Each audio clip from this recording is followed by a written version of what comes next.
a hurricane at one point. Somebody learned how to wrestle. And then that little barrage she had when basically Triple H walked in and she backed him into the corner. And by the way, somebody made a point that's the referee from NXT. The referee was doing the match was actually the referee from NXT. That Chris brought up personally, which is why he was able to change the rules on the fly. Because that was actually Triple H's selected referee. Right. So, but overall, oh my God. Ronda Rousey, who knew? Who knew she was going to look this good? And then she looked good. Then the one I think everyone kind of gasped at is when Ronda had Steph in that armbar, and Kurt had Triple H in the angle lock. Oh, then they were holding hands. I thought that was the end because Steph and Triple H were holding hands. And then they pulled kind of Trips flipped Angle off of him. And Angle flew into Stephanie and Ronda, and they went head-to-head. Yeah. That was dangerous. Yeah. That was dangerous. I thought that because of that move, I thought someone was going to get injured. And nobody got hurt. Nobody got hurt in this match. I mean, there's a little redness on Angle's face, but nobody got hurt, which was nice. Yeah. This is great. I really, really love this. This is one of my favorite matches of the entire evening. I really did. This was fantastic. So much better than I ever expected. I mean, because I had low expectations. Yeah. But it was so great. The crowd got into it. That's all I can say. The crowd loved this. From beginning to end, They loved this. So if you wanted... It helps. If you wanted a match to basically get the crowd into it and get excited, this was the match. Yeah, it really helps when the crowd sat into it. And probably why it made it so much more fun, because the crowd was so into it. Yep. All right, next up, Tag Team Championship for SmackDown. New Day came out with pancakes with unicorns as toppers on the 3D thing. And then midgets dressed as pancakes. Yes, people, that's a sentence. Midgets dressed as pancakes. I have no words for that. I have no idea who came up with this concept. Probably the New Day themselves. To me, it was kind of like if you got really, really wasted and you had a dream, this would be the dream. I don't even know what happened here. Shocking, embarrassing, whatever you want to use. I have nothing. I have nothing for this. I think the word everyone will probably use is... pancakes! No, different. Well, different was later. I'll get to different later. But pancakes. So Kofi and Big E were going to wrestle in this match. Xavier's on the outside with a faux wig, which I didn't quite understand. That was a wig, by the way. I found out that was not his hair. Okay. And then it came out Usos... who very first match ever on a WrestleMania main card. Mm-hmm. Very congratulations to them. Yep. And they came out the Bludgeon Brothers, Harper and Rowan. And this match did not last very long. It was 5 minutes and 50 seconds, and the Bludgeon Brothers squashed the New Day and the Usos, who win this SmackDown Tag Team Championship. I don't know what to say. There wasn't much to this. I wasn't expecting a title change. I really wasn't. I was, but I wasn't expecting it so short. I wasn't expecting this match to be so short. Mm.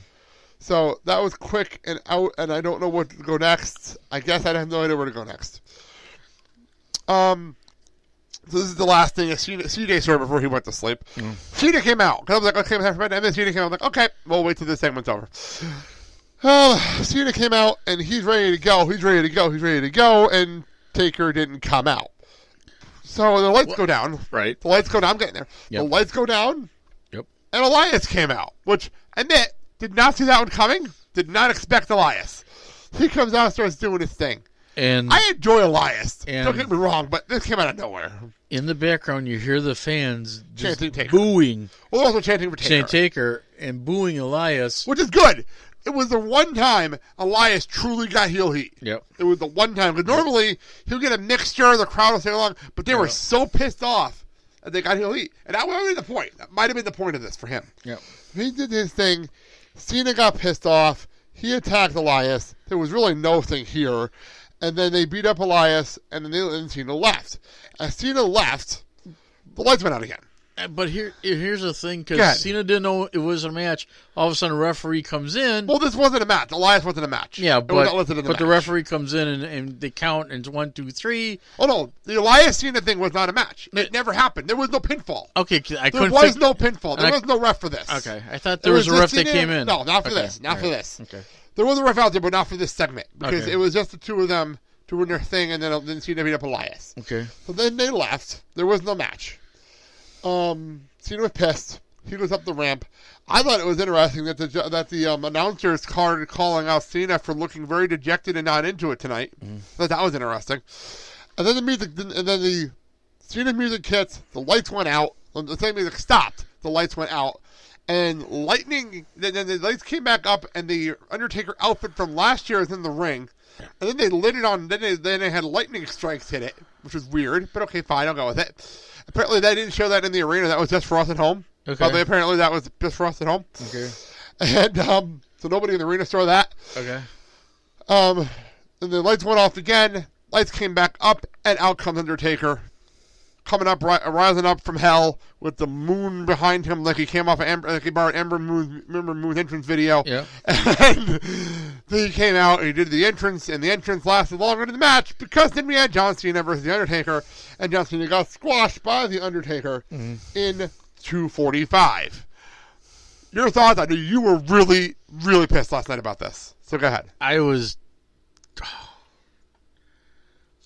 First of all, I think the way Cena was trying to sell it was way over the top. Oh, it's Cena. You know, and to me, I mean, if you were a fan, you didn't hear anything about Taker, making an appearance because this was the best kept secret for WrestleMania. I will correct you on one thing. Okay. I was listening to Brian Fritz from Between the Ropes. Okay. He was talking about how in the WWE Wrestlemania program, when you go through it, traditionally the program, and every match is in it. Right. You go through it, there's detailed storylines, right. People that are new. I like the fact they do that. But then you go to the one page, and it says, it's Cena, and behind him is the shadow of the Undertaker. Okay. And all it says is, will Taker answer John Cena's challenge? Okay. That's all it said in the program. I don't know what the hell that means, but that happened in the program. So back to you. But the thing is you didn't hear any type of rumors come out or spoilers or anything. No, this was definitely very good well secret on this one. And then when the music hits and you see Taker and his shadow and the theme music, don't get me wrong, I'm not taking... I feel like the entrance is longer than the match. Right, don't get me wrong. Taker does deserve his WrestleMania moment, which he got. Taker belongs at Mania. And I know there was a lot of stuff. We were talking about Goldberg, about the Hall of Fame. Mm-hmm. And would you have Goldberg show up at Mania to do something quickly, squash a heel, and then leave? Much like they did with Shawn Michaels, Stone Cold, and Mick Foley that one year, when they came out to take care of the League of Nations and help the New Day. Mm-hmm. If this was that kind of situation, that's fine. Right. I had a problem that they hyped this up for 4 or 5 weeks. Cena calls him out, and then he gets squashed? Really? Like, I don't get it. Well, let's go back further, too, with the Ric Flair HBK match. But that was an actual match, though. Right. This is not that. Right. This was more along the lines of an appearance by a wrestler. Remember Rock came out at WrestleMania 31, and he had a random 1.5 minute match with Luke Harper for no reason? Yeah. That's what this is like. It makes no sense. I think what it is, it's to, and I hate to use this word, appease the fans. It's like, okay, I'll give Cena what he wants, and basically Cena doesn't understand what he's going to get. He's going to get an ass kicking, and you get a short match that basically the fans were so disappointed in. Actually, that's the funny part. The crowd was happy to see Cena, based on the crowd. Mm-hmm. They were happy to see Cena. They were happy to see Taker. They were happy to get the entrance and the exit. I think it was after the fact, when everyone was kind of like, wait, that was it? That was it? I mean... Really? That was it? Because then we have CJ with us, and he stayed up to watch this segment past his bedtime on a school night, and he's like, that was it? Really? He was pissed. Like, that was it? All I can say is... He's like, who's the 10-year-old? And he was pissed. As a fan, I was not happy with the direction it took, because for as much hyping as you did for this... Before WrestleMania happened, it did not live up to the hype.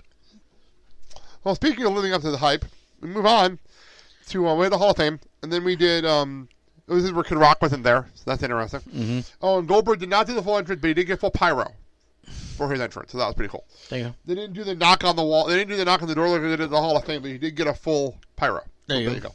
One last time. That's fine. Daniel Bryan, Shane McMahon come out. Shane McMahon comes out first, and then they hit this awesome video that they should have brought out at WrestleMania 30. And I think they're looking back like, why didn't we do this 4 years ago? Yeah. And they showed a montage of everywhere that the Yes chant has taken off and in all of sports and entertainment. Mm-hmm. And loved this video. I thought it was amazing. Yep. And then Daniel Bryan came out, and that building came unglued for Daniel Bryan. If this building wasn't, it would have came unglued for Taker, but it was more of respect. This came out of passion and love for Daniel Bryan. Let's put it this way. Everyone says, as far as in WWE, is never say if ever. You can get the fans over on your with gimmick, with one word, with your gimmick, you've got it. You have that it factor, and that's what Daniel Bryan has. He has the it factor. I said it on Twitter. Daniel Bryan is one of the reasons I love wrestling. He is one of the reasons I love wrestling, because he is the 100% babyface equivalent. You know what you're going to get. You know what you're going to do. And the crowd loves him.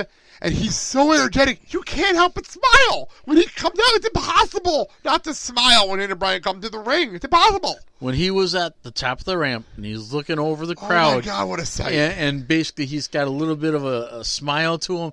And he comes out and he does his yes gestures. Oh, my God. That building was amazing. You had everybody. 70,000 plus. Everyone. And yelling. Yes. Great sight.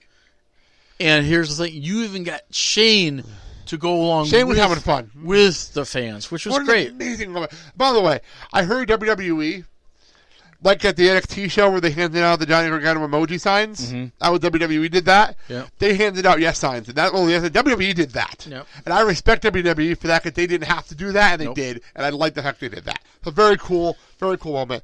Well, then we had KO and Sammy come out, and they jumped Daniel Bryan and Shane. Did not expect that. That was a nice surprise.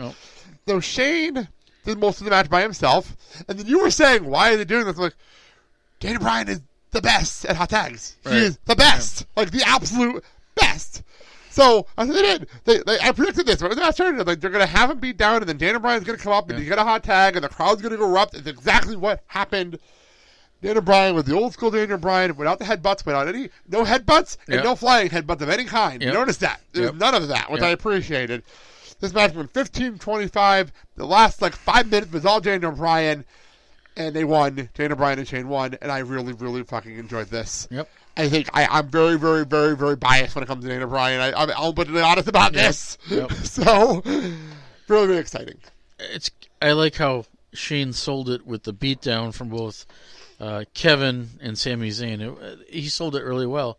But then, of course, you had the oh my God moment in the match, where Shane's going to do pillar to pillar.